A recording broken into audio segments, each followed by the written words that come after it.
जय हिंद गुरु जी। जय हिंद जय हिंद। महाराज जी, है तो संसारिक प्रश्न है, बट कभी कभी कोई प्रश्न हम इसलिए कर देते हैं कि समाज को एक दिशा निर्देश चाहिए महाराज जी, उसके लिए। महाराज जी, आजकल बच्चे प्रेम विवाह पर ज्यादा विश्वास रखते हैं, ऐसे ही वो शादी का प्रस्ताव अपने माता पिता के आगे रखते हैं। तो इसमें महाराज जी, माता पिता को क्या करना चाहिए? माता पिता को बच्चों का साथ देना चाहिए, पर यह निर्णय करते हुए कि कहीं वो बच्चापन में गलती तो नहीं कर रहे हैं। अगर वो गलत है तो उनको समझाने की चेष्टा करें, क्योंकि आजकल बच्चों में विवेक की कमी है। बुद्धिमान तो बहुत है, विवेक जो सत असत का निर्णय कर सके उसकी बिल्कुल कमी है।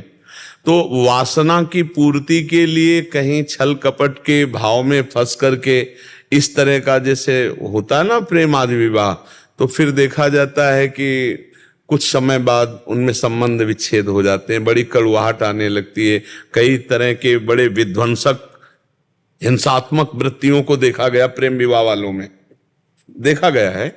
तो माता पिता को चाहिए कि दोनों पक्षों की जांच करें, पुत्र पक्ष की भी और पुत्री पक्ष की भी, और दोनों में यदि वास्तविक सही लगन है, आचरण अन्यत्र खराब नहीं हुए हैं और एक दूसरे को जीवन समर्पित करना चाहते हैं, तो हमें लगता है सहयोग कर देना चाहिए। जो समय चल रहा है, यद्यपि शास्त्र अनुसार माता पिता के आज्ञा के अनुसार होना चाहिए और ब्राह्मण के द्वारा कुंडली और गुण आदि विचार करके इस पद्धति से होना चाहिए और धर्म के अनुसार, पर अब वो सब धीरे धीरे कलयुगी विलासिता, जहां girlfriend boyfriend live in relation, अब इनमें कौन सा धर्म रह गया है या कौन सी जाति पक्ष रह गई है या कौन सी शास्त्र परिपाटी रह गई? इनमें बोलो, girlfriend boyfriend live in relation, इनमें कोई परिपाटी रह गई धर्म की? मतलब पशुता है। हमारे शब्दों को बच्चे थोड़ा बुरा मानेंगे, पर इसमें पशुता है स्पष्ट। केवल काम भोग की वासना का खेल है। नहीं, आप देखो 15 दिन बाद ब्रेकअप, दूसरा बॉयफ्रेंड या दूसरी गर्लफ्रेंड, ये क्या है? पशुता नहीं है? अच्छा, जिनका ऐसा स्वभाव रहा है, चाहे बच्चा हो या बच्ची हो, वो क्या एक में रत हो पाएंगे? क्या वो संयम से पूरा आजीवन पति पत्नी बन करके प्रेम विवाह निर्वाह कर पाएंगे? क्योंकि उनका स्वभाव बन गया व्यभिचार। अब वो कैसे संभल पाएंगे? तो माता पिता को थोड़ा ये ध्यान रखना पड़ेगा कि अगर हमारे बच्चे और बच्ची दोनों का वास्तविक प्रेम है, दोनों पहले से ही आकर्षित होकर आजीवन निर्वाह कर लेंगे, इतना तो जानकारी करनी चाहिए। फिर और ज्यादा जानकारी नहीं करनी चाहिए। और ज्यादा जानकारी करोगे तो अपनी मनमानी करेंगे, ज्यादा आप करोगे तो उनके इतना विवेक नहीं, वो अपनी हानि भी कर लेंगे। ऐसे बच्चे, माता पिता मान लो जो बहुत ही रुद्र स्वभाव दिखाए तो बच्चे अपनी हानि कर लेते हैं। तो हमें लगता है कि बुद्धिमानी इसी बात में है कि तुम सुखी रहो, तुम सुखी रहो। अगर हमारी बात नहीं मानते हो तो हम भी तुम्हारा सहयोग करेंगे। मान लो आप जैसे कास्ट के विषय में जाएं और वो आपको नहीं रुच रहा है, लेकिन बच्चा और बच्ची तैयार है, तो जाओ तुम, हम तुम्हें अर्थ दे देते हैं, तुम्हारी व्यवस्था कर देते हैं, खाओ पियो। बाद के परिणाम के हम साथी नहीं होंगे क्योंकि आप हमारी आज्ञा पे नहीं हो, पर सहयोग कर देना चाहिए। क्योंकि आजकल बच्चे ऐसे विवेकवान नहीं कि अपने माता पिता का इतना आदर करें, और बहुत धोखे में बच्चों के जीवन बर्बाद हो रहे हैं, बहुत धोखे में जीवन बर्बाद हो रहे हैं। तो ये कुछ माता पिता को देखना चाहिए थोड़ा, और बच्चों को समझाना चाहिए कि केवल भोग विलासिता ही जीवन का संबंध नहीं है। जीवन पूरा काटने के लिए धर्म की भी जरूरत है। अगर धर्म नहीं है तो व्यभिचारिणी या व्यभिचारी कभी जीवन निर्वाह नहीं कर सकते। बात ध्यान रखना। जीवन निर्वाह, आप तो मतलब काफी अवस्था के हो, पूर्व में देख लो, माता पिता जहां ब्याह कर दिए वहीं हो जाता था। लड़का और लड़की के देखने का सवाल ही नहीं होता था। नहीं, पुराने में देखो कितनी पवित्रता थी। माता पिता ब्राह्मण देवी देवता सबकी मान्यता करके की जाती। इतना अब वो क्या जाने जो गर्लफ्रेंड बॉयफ्रेंड की है तो भोग है। हाँ, बस वही हम पशुता शब्द में कहते हैं। महाराज जी, कल एक जने आए थे, इससे पहले वाले बैच में बैठे थे, उन्होंने लिखा भी था, हमने पढ़ा नहीं था। वो कह रहे थे कि किसी से प्रेम हो गया तो कोर्ट मैरिज कर ली घर से भाग के, फिर 25 दिन बाद घर वालों को मना लिया किसी तरह, घर वालों को फोन किया और फिर पत्नी ने उल्टा एफआईआर कर दिया जो पत्नी बने थे कि ये मेरे से धन की मांग कर रहे थे, ये है वो है, और पूरा उसी पे केस लगा दिया और उससे फिर धन की मांग कर रहे कि अभी तलाक चाहिए तो इतने पैसे चाहिए। तो मतलब बहुत सारे ये चीजें माता पिता को देख लेनी चाहिए। बकाया बच्चे आजकल सुनने वाले नहीं हैं। माता पिता, ये गर्लफ्रेंड बॉयफ्रेंड बहुत जहरीली बात चली है, लोग समझ नहीं पा रहे, बच्चे भ्रष्ट हो रहे हैं, जीवन बर्बाद हो रहे हैं। और ये गृहस्थी में जो एक सम्माननीय गृहस्थ जीवन व्यतीत होता था उसकी योग्यता खो रहे हैं। कितने बच्चे भोग रहे, माता पिता कंपनसेशन भर रहे हैं। वही महाराज जी, जैसे तलाक अगर छुड़वाना है तो फिर बिल्कुल बिल्कुल बिल्कुल बिल्कुल। अभी हमें कई बार एकांतिक में प्रार्थना कर चुके हैं कि संभालो बच्चों को, अगर संभाल पाओ। प्रभाव बहुत है आपकी बात, समाज प्रभाव है, बच्चे सुधर रहे हैं, ऐसा नहीं। हाँ बिल्कुल, हम भगवान से भी प्रार्थना करते हैं कि सबकी बुद्धि सुधरे। अच्छा बच्चे ऐसे नहीं है, वो आपको कथा सुनते हैं, सब करते हैं। बड़ी बिटिया की शादी की, उसको थोड़ा सा प्रॉब्लम हुआ तो उसका कहना ये है कि हम अपने पसंद से करेंगे तो उसमें दिक्कत नहीं आएगी, हम अब जो करते हैं उसमें दिक्कत नहीं, तो आगे हमको भुगतना पड़ेगा। तो हमारे कहने का मतलब ये, अगर दर्द होता है तो माँ बाप करेंगे, अगर उसके किस्मत में लिखा होगा तो माँ बाप करेंगे, तभी भी होगा, चाहे उसको करने से भी होगा। नहीं, एकदम पूरा किस्मत पे ही नहीं छोड़ना चाहिए। किस्मत को भी चयन करने के लिए महाराज जनक जी ने एक शर्त रखी थी कि हम सिया जी से उसी का ब्याह करेंगे जो इस अजगौ को उठा के खंडन कर देगा।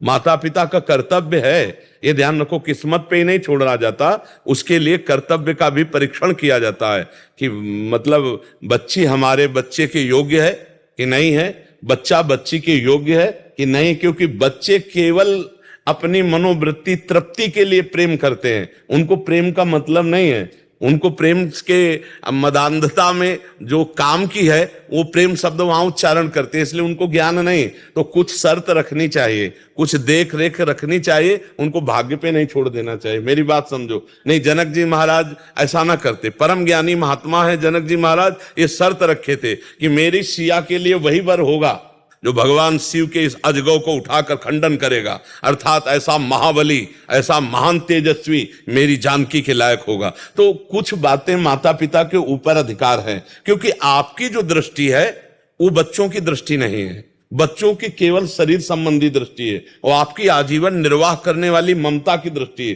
तो आपको देख के पता चल सकता है कि मेरा बच्चा जिस बच्ची का वर्ण कर रहा है या बच्ची जिस बच्चे का वर्ण कर रही, और खूब देखो गांव में हमने देखा है कि पड़ोस में बैठकर चार लोगों से बैठ के कि इसका लड़का कैसा है, इसकी चाल चलन कैसी है, इसका स्वभाव कैसा है, ये सब जानकारी करके की जाए। तो पूरा बच्ची के कहने पर आप भाग्य पे न छोड़ दीजिए, जहां आपका कर्तव्य है वहां आप उसको देखिए कि उसका आचरण कैसा है, उसका व्यवहार कैसा है।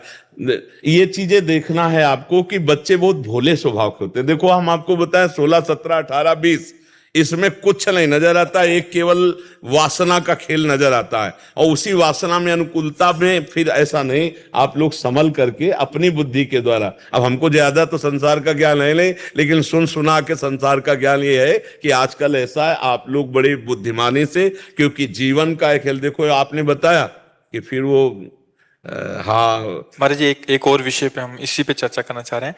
अभी क्या होता है महाराज जी, आजकल जैसे आपने बोला कि गर्लफ्रेंड बॉयफ्रेंड आम हो गया है, कॉलेज में बच्चे पढ़ते हैं या स्कूल में पढ़ते हैं तो उनका ये संबंध हो ही जाता है महाराज जी, कहीं ना कहीं चल के 100 में से 90 का। आगे चल के उनमें से जो व्यभिचार वाले हैं वो तो अलग मार्ग में है। जैसे प्रेम विवाह की जो बात आती है, बच्चे इतना डर जाते हैं कि वो माँ बाप से बता ही नहीं पाते अपने। नहीं, इसीलिए हमने एकांतिक में कहा है कि दोस्तवत व्यवहार करो। वो एक महाराज जी बहुत ज्यादा बच्चे काफी बार मिलना होता है महाराज जी, वो माँ बाप को बता ही नहीं पा रहे, क्योंकि एक मतलब एक ऐसा थोड़ा संकोच बस और डरवश। नहीं, अब थोड़ा माता पिता को भी समझना पड़ेगा कि बच्चों के पास फ्रेंडवत बैठे कि आप अगर हमसे अपनी बात शेयर करोगे तो हम आपका सहयोग करेंगे, ना कि आपको हम दंड देंगे, ना आपका हम विरोध करें। हाँ, विरोध लायक होगी तो विरोध करेंगे। और जी बहुत जरूरी है कि मतलब जैसे आपने बोला कि परीक्षण करना है, फिर उसके बाद माता पिता करें, अगर सही है तो बिल्कुल करें, फिर सारी बातों को हटा के, बट ये बहुत जरूरी हो गया क्योंकि बहुत ज्यादा हो रहा है महाराज जी। तो उसमें ये माता पिताओं को बच्चे खुल के अपनी बात बताएं और माता पिता भी खुल के उनका सहयोग करें, बिल्कुल, तब हाँ, जाके वो हाँ, कहीं ना कहीं व्यवस्थित हो बिल्कुल सकता है कहीं ना बिल्कुल। पर जीवन बड़ा संकटपूर्ण जी है, महाराज जी। क्योंकि जो अपवित्र विचार और व्यभिचारी जीवन है वो कभी मंगल में जीवन नहीं हो सकता। हम आपको पक्की बता रहे हैं। जिसका चरित्र दूषित है, जो अपवित्र, चाहे लड़का हो चाहे लड़की हो, वो एक व्रत नहीं ले सकता कि एक पत्नी व्रत या एक पतिव्रत लेकर आजीवन निर्वाह करे। बहुत कठिन है, इसलिए बहुत सावधानी पूर्वक। आपने हमेशा इस बात का सपोर्ट किया कि आप दोस्ती करो, हाँ, बट उसका निर्वाह करते करते विवाह, हाँ, और विवाह के बाद हम ये कहा कि जैसे विद्यार्थी हैं, दोस्ती हो गई और घनिष्ठ दोस्ती बनाओ, लेकिन दोनों पवित्र रहो। तब तक पवित्र रहो जब तक पाणी ग्रहण ना हो जाए। फिर जब तुम जाओगे तो तुम्हारा जीवन निभ जाएगा। और अगर तुम आज ब्रेकअप हो इनसे उनसे उनसे, तो ब्याह होने के बाद भी ब्रेकअप वाला वो संबंध विच्छेद हो जाएगा। अगर नहीं होगा तो वो अपनी मार्ग चलेगा, वो अपनी मार्ग चलेगा। फायदा क्या, एक ही घर में रहकर दो भाव वाले हों तो बात नहीं बनेगी। इस पर भी, और इसीलिए शास्त्र श्रवण करना चाहिए, सत्संग सुनना चाहिए, नाम जप करना चाहिए तो बुद्धि शुद्ध हो। और बहुत से बच्चों की बुद्धि शुद्ध हो रही है जो सतमार्ग में चलने के लिए उत्साहित हो रहे हैं सत्संग के प्रभाव। और आज की इस चर्चा का भी प्रभाव पड़ेगा। माता पिता अपने बच्चों से मित्रवत व्यवहार करें, उनसे अपनी बातें कहने का अवसर दें उनको, कि बच्चे अपनी बात कह सके और उसको बहुत अलग होकर सोचे। केवल बाप बनकर अधिकार जना करके गर्मी ना दिखावे, अलग होकर के सोचे कि इनको हम सुख कैसे प्रदान करें या इनको हम बचाकर अच्छा कैसे बनावे। उसमें ये नहीं कि मैं अमुक का हूं, अमुक कुल का हूं, ऐसा नहीं तो तुम ऐसे, फिर वो बात बिगड़ जाएगी। अब इसमें एक और पक्ष है महाराज जी, माता पिता भी काफी हद तक ऐसा होता है कि सहयोग कर दें, बट समाज का इतना भय होता है कि बहुत बेइज्जती हो जाएगी। और समाज का तो अब समाज का तो नहीं रह गया, अब तो बच्चों को बचाने का समय रह गया। समाज कोई किसी के बच्चे का जीवन, ये तो बहुत समाज कैसा चल रहा है। जब अपने ऊपर बीतती है ना तब वो नीचे हो जाती है दादागिरी, जो अपनी महानता होती है ना। जब अपना बच्चा तो फिर दूसरे के बच्चे में तो बहुत अंगुली। हम तो कहते हैं कि आप विवेक के द्वारा संभल करके उनके जीवन को सजाइए, धर्म पूर्वक भगवत मार्ग में चलते हुए चले और ज्यादा इधर उधर के पक्ष में मत जाइए। अगर दोनों का भाव मिल रहा है और दोनों धर्म से जीवन व्यतीत करना चाहते हैं तो सहयोग कर देना चाहिए। और ये देख लेना चाहिए, छल कपट नहीं होना चाहिए। हाँ, इतना कर्तव्य माता पिता का जरूर है।